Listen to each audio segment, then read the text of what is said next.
Okay, let's unpack this.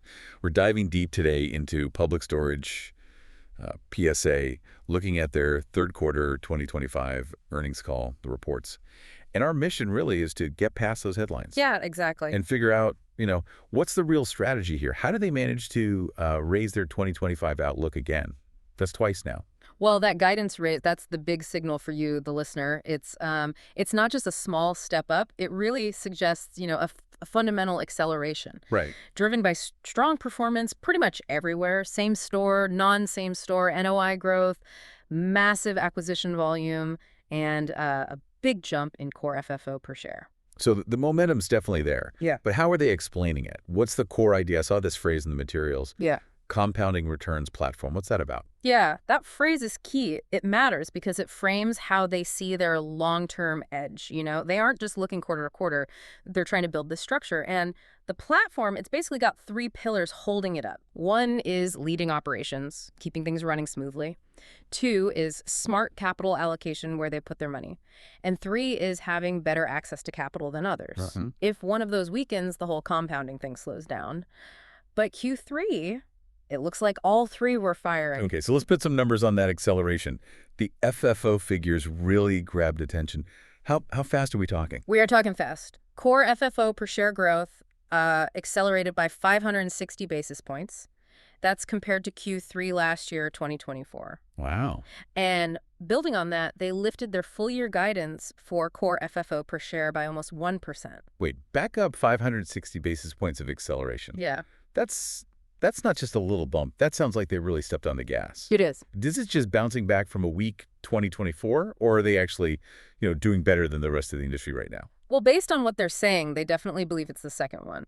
Management sounds confident, saying they've got the most profitable operating platform, highest revenue per square foot in the whole sector. Yep. And the proof, they'd say, is in how both their property groups are doing.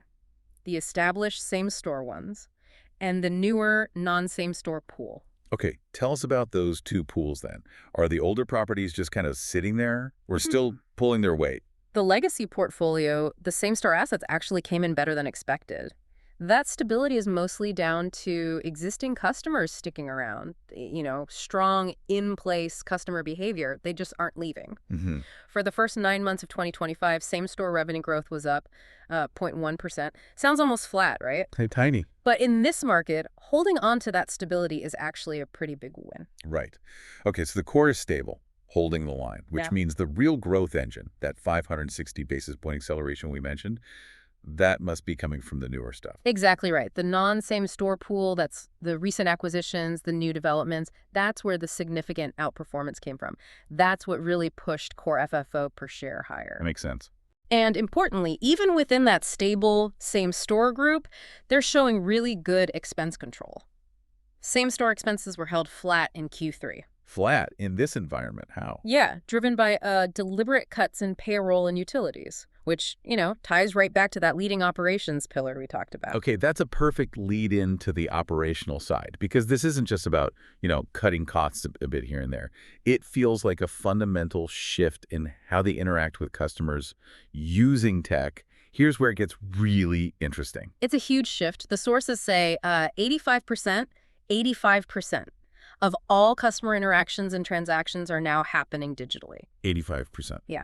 Just think about what that means for a business that used to rely so much on people being physically present during office hours. Right. Lease signings, reservations. Exactly. Nearly 9 out of 10 things can happen without a human needing to be directly involved. And that operational change translates directly into some pretty shocking labor savings, primarily using AI, right? They said something specific, that the idea of needing a manager on site all day, every day is, what was the phrase? Behind us. Yeah, behind us. That's a huge statement, isn't it? It's basically saying a whole way of running this kind of business is over. It really is. AI is doing two main things: handling some customer service directly and helping them figure out staffing needs much more precisely based on actual data, peaks in demand, that sort of thing. And the result? The result is pretty phenomenal. They've cut labor hours by more than 30%. Wow.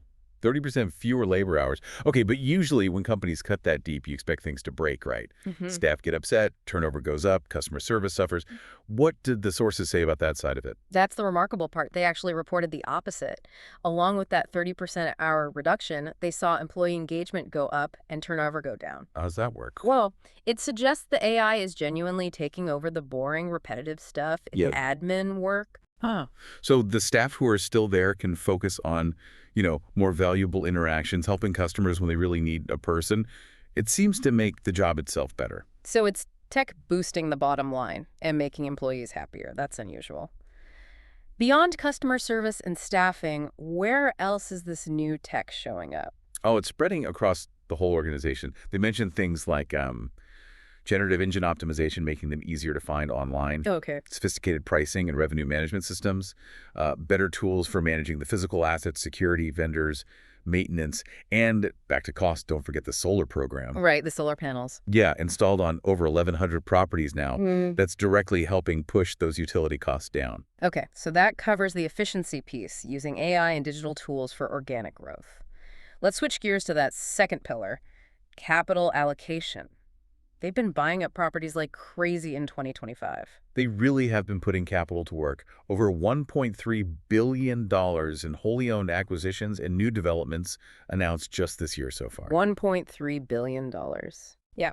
And just looking at the first 9 months, they bought 74 facilities. That's 5.2 million square feet, costing about $815 million in cash. That pace is just relentless. Yeah. So what happens the day after they buy one of these places?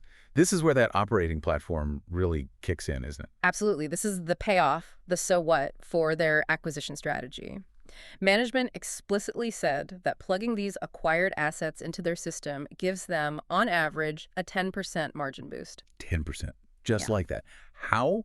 Is it just the AI and labor savings or more? It's really all three pillars working together. First, yeah, they swap out the old management system for their digital AI-supported one, cuts costs immediately. Yeah. Second, they plug in their dynamic pricing models to optimize the revenue side.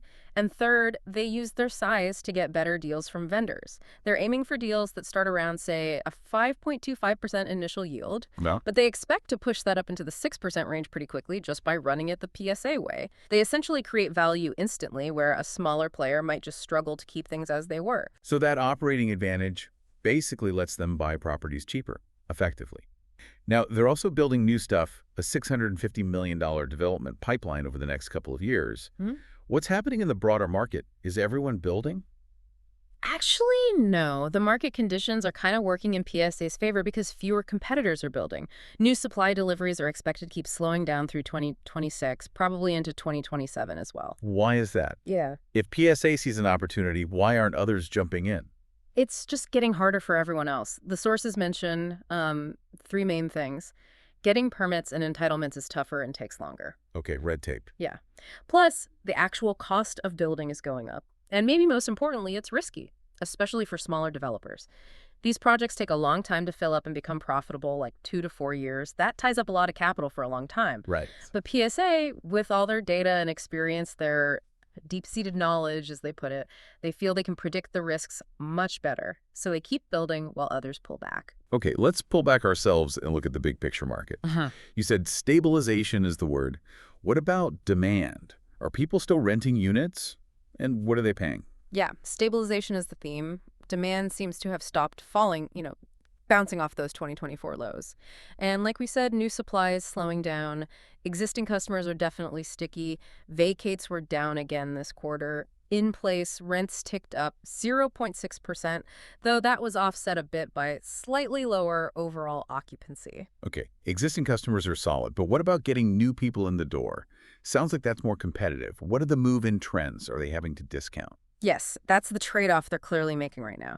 If you combine the rate and the volume for new customers, overall activity was down about 9% year over year in Q3. Okay. But they did see things pick up a bit in October. Move-in volume was stronger, up maybe 3 or 4%. Some more people moving in. Right, but they achieved that by accepting lower rates. Those new move-in rates were down about 10 or 11% compared to last year. So fill the space now, even at a lower initial rate, and count on them sticking around later. Makes sense. Any particular areas doing well geographically? Definitely. They called out a few markets with same-store revenue growth in that solid 2% to 4% range. Places like Chicago, Minneapolis, Tampa, Honolulu, and actually the whole West Coast from Seattle down to San Diego seemed strong. Okay.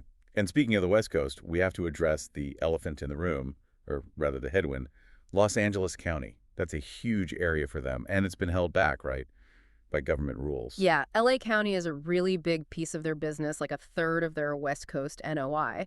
And these price restrictions, tied to the ongoing state of emergency declaration, are still suppressing revenue there. Still, I thought that might be easing. Well, the drag seems to be lessening a bit. They first thought LA revenue might be down 3% for the whole year because of this. Now they're thinking maybe down only 1% to 2%, so better, but still a drag. And when might those restrictions finally go away? When can they charge market rates again? That all depends on the governor. The decision on whether to end the state of emergency and thus the price caps is expected sometime in early January 2026. Okay. So that date is crucial for their planning next year. Absolutely critical. Lifting those restrictions would unlock.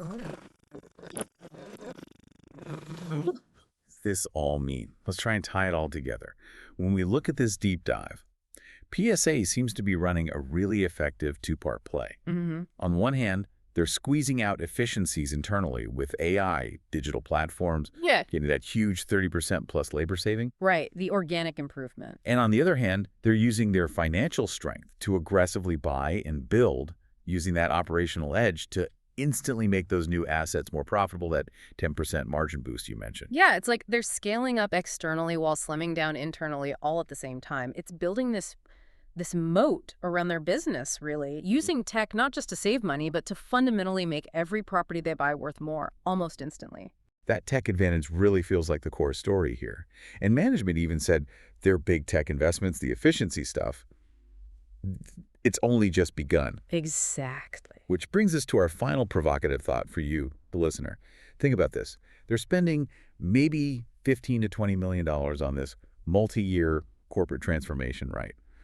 But they expect it to start saving them $3 to $5 million every year starting in 2026. Yeah, that's the projection. So the question is, If that tech advantage keeps compounding year after year, if they really can consistently get that 10% margin lift on acquisitions that other operators can't, how does that change the whole industry? right, does it just force smaller players to sell out eventually? It could. If you simply can't compete on efficiency or scale against that kind of platform, yeah, it could permanently reshape who owns what in this space. A powerful thought about structural change. Well, thanks for digging into all those numbers and strategies with us today. My pleasure. Always interesting to see how these platforms evolve.